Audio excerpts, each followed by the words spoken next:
This video is for AQA A-Level Economics, and it's looking at paper 3, and it's going to give tips and techniques for the 10-mark question, and it's going to be focused on June 2024, which was last year. So the question was, to what extent, if at all, does the data suggest that people living in the southeast of England are better off than people living in the northeast of England? And it is based on the market failure of regional inequality.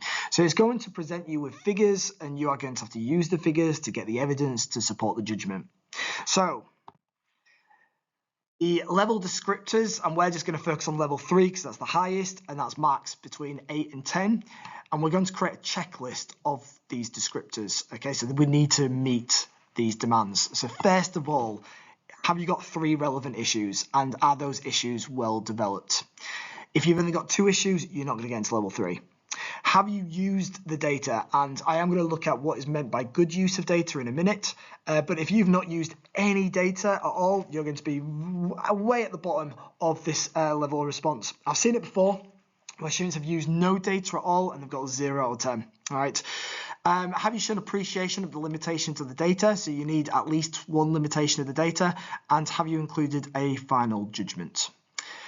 So if you've done all that, then obviously you're going to improve your chances of getting into level 3.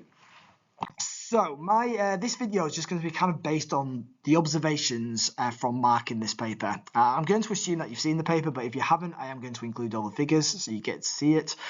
I'm just going to give you kind of exemplar issues,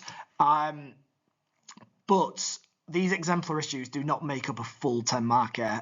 So I'm not giving you a 10-mark model answer. I'm just giving you model issues. All right. So remember, as long as you've got 3 issues, you'll be getting to level 3.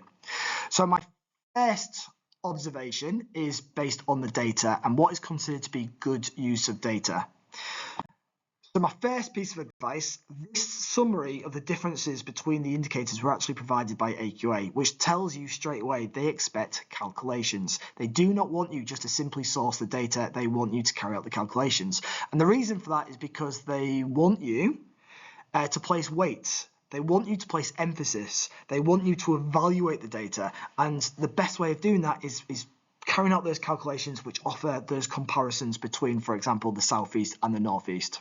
Now, what you'll notice is that there is a figure that is missing from that table, and that is figure 1. So you might ask, well, why is figure 1 missing from this table? And it's because it is not deemed important. There is reference to it on the mark scheme, but it has a much lower weight, which means it is lacking in relevance. So there has been a slight change with the exam board in terms of how the 10-marker is assessed in paper 3. When the spec was first introduced, they'd give you, for example, maybe like 3 figures, 4 at most. But the last 2 years, they've given more figures. They've given like 5, 6 figures. There was 1 year where there was 17 columns of data. There's a lot of data being given to you. Is that going to be the same this summer? Who knows? But be prepared, because the more figures you have and the more columns of data you have, the more selective you have to be. So follow this advice. Good selection of data means the most relevant data. The most relevant data to provide the evidence that's needed. If you select a figure which lacks relevance, then that is not good selection of data, and that will not help you with your level 3 response. Carry out calculations of the data. Place weight on the data. Don't just simply source the data. Don't just repeat what is stated in the figures. Actually do something with the data. And make sure that you actually record the data precisely. So, for example, if it's a monetary value, put the pounds. If it's to do with percentage points, put percentage points. So this was the figure 1, and this was the one that the exam boards deemed to be weak. And first of all, from my observations, when students did use this, they didn't always acknowledge that it was internal migration. So a lot of it was based on international, which was inaccurate. But also, there's so many reasons why there's inflows and outflows, and it didn't always have that kind of relation to being better off. There were some points that were kind of referenced, which were okay, but generally, the students who used figure 1, they lacked the relevance, and that limited their analysis and it limited their marks, unfortunately. these figures were much better. All right, so you got figure 2 and you got figure 3, and they were the strongest. All right, so you can see employment, unemployment, economic inactivity, and you can see how that would refer to being better off. Would you have to use all 3? Maybe not. You could link some of it. You can focus on specific, but I'll try to holistically. I try and look at the figure 2 as a whole. Figure 3 again, you've got your GDP per head, you've got your gross disposable household income per head, you've got your median weekly earnings, you've got your labour productivity. Now, all 4 of them, again, you can find links between them, but if you, for example, focus on the first 3 and don't look at labour productivity, that's not going to go against you because you've made a lot of good use of figure 3. So, chains of reasoning is based on my observation too, and often they are lacking in a 10-mark question. And what you have to do is you have to assume that the examiner has no insight, and you are literally spelling out to them. So you've got your issue, you've got your data as evidence, you've got your reasoning why this data is key and the impact on the focus of the question, example being better off. Often the students will bring in the issue, they'll bring in the data as evidence, but they'll lack reasoning and they'll lack impact. So this is an example just to kind of highlight this. So the red highlights the reasoning and highlights the impact, and that is often missing. So sometimes what I'll see is students writing, in comparison to the Northeast, the Southeast has higher employment rate by 6.5 percentage points, and they'll just kind of say that means they've got more income, so they're better off. And then they'll move on to the Southeast, unemployment being low by 1.2 percentage point, that means they're worse off. And then that's the end of the issue. It's too vague. It's not lacking reasoning. It's not giving impact. So look what I've put here. It indicates that more people have higher household income, which allows for individuals to afford better housing, healthcare, education, leisure, supporting increased utility. So it means that more people in the Northeast depended on state welfare, which would indicate a lower average income. Give reasoning. Another one. So here's another example. Notice the impact in red. So GDP per head is higher in the Southeast by £11,407, indicating a greater economic activity. So this is likely to result in higher income on average per person. Higher GDP can lead to higher wages and more job opportunities, which again, then I'll link to the GHDI. So that was higher by £7,135 per head. So meaning that the income households have available after taxes is greater, which can therefore be saved, and that can improve financial well-being and long-term security, helping them to be better off. Right, so my observation 3, sometimes there was misunderstanding of the data, and I have seen this in previous years as well. Just be careful. Really try to break down what the data is giving you. Read the figure titles very, very carefully. So this one, what we've got the public sector revenue per head. We've got the public sector expenditure per head. We've got the net fiscal balance per head. A lot of students didn't quite understand what they meant, or they didn't link it to the previous figures to recognise the importance.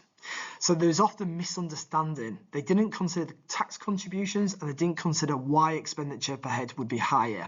Many students were saying, oh, the Northeast must have better public services, but they weren't acknowledging the unemployment and inactivity figures in a previous figure that was given to you. They didn't even recognise that the Southeast, their tax contribution was even greater than the UK average, which again really highlights the Southeast probably having higher incomes and therefore being in the higher tax bands. So because of the progressive income tax system of the UK, it probably means that the Southeast is contributing more because of higher earners. This was my exemplar.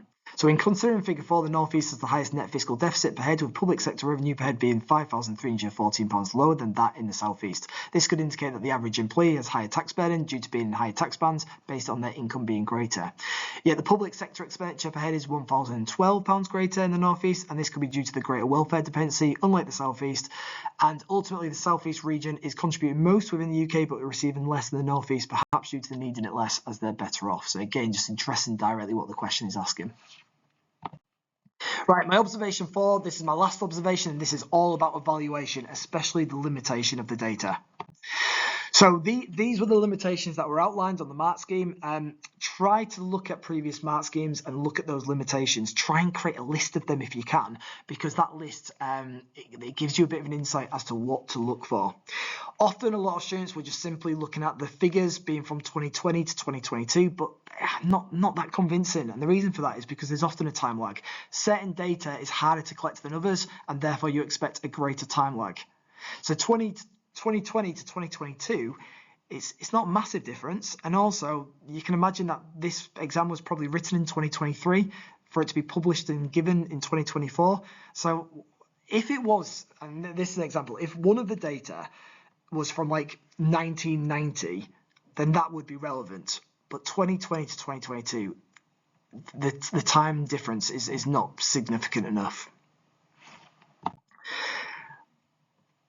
Yeah, as you can see in the list, the limitations of the data, there was one that was talking about like kind of the real difference and looking at inflation. And I think the fact that they've given you a little bit of information here just below figure 5 on price levels being 7% higher than the UK average in 2016, noticeable difference there. That's probably a clue. It's probably a bit of a hint to the students as to what a limitation could be. And then because it's underneath house prices as well, it has that relevance. So what I would have done is I would have probably brought in the price difference as my limitation. So as I put here, however, one argument to suggest otherwise is that the average cost of housing is £239,000 greater in the South East, and the prices were on average 7% higher in 2016 than the UK average. This therefore means that to get on the housing ladder in the South East is harder, with a greater deposit required and higher mortgage monthly repayments, suggesting that the cost of living is lower in the North East. But I've said, is this strong enough? What do I need? What's the limitation? And I've said, consequently, one limitation of the data is that the GHDI per head is not in real terms. So I've kind of linked that back to a previous figure. I said, therefore, we cannot fully assess as to whether the South East is better off, as the purchasing power in the North East might in fact be greater if the average has risen since 2016. So what we really need is we need that cost of living to be in 2020 or 2022 to make it better. So yet the demand for the housing is likely to be the reason for the difference in house prices, and this could be due to the prosperity achieved living in such regions, and also purchasing housing in the South East is going to increase asset wealth, and the state of the housing could be superior. More information would support a better judgment. So that is my limitation. Now, where you put your limitation, it doesn't really matter, but I would put it in the latter stages of your essay, and the reason for that is if you put it in your first paragraph, you might not have absorbed all the data, but by like the last paragraph or by your overall judgment, you'll have a more of a holistic approach. And then I've got my final judgment. I'll try to signpost it to the examiner. Tell the examiner that this is my judgment so they can look out for it, and that can help with that level 3. So in judgment to the question, I believe that the data does mostly show that the South East is better off. I'd find it very, very difficult to believe that anyone has said that the North East is better off, because there's just the majority of the data is pointing some way to the South East. So data related to income and economic activity all suggest better opportunities for the South East and provide greater financial stability. And even if you acknowledge the cost of living being greater in the South East, even in real terms, is unlikely to make that much of a difference. So real disposable income would be approximately £22,941 if you based it on 2016. I can't imagine that cost of living has increased by such a percentage that they would be worse off in real terms. It's unrealistic.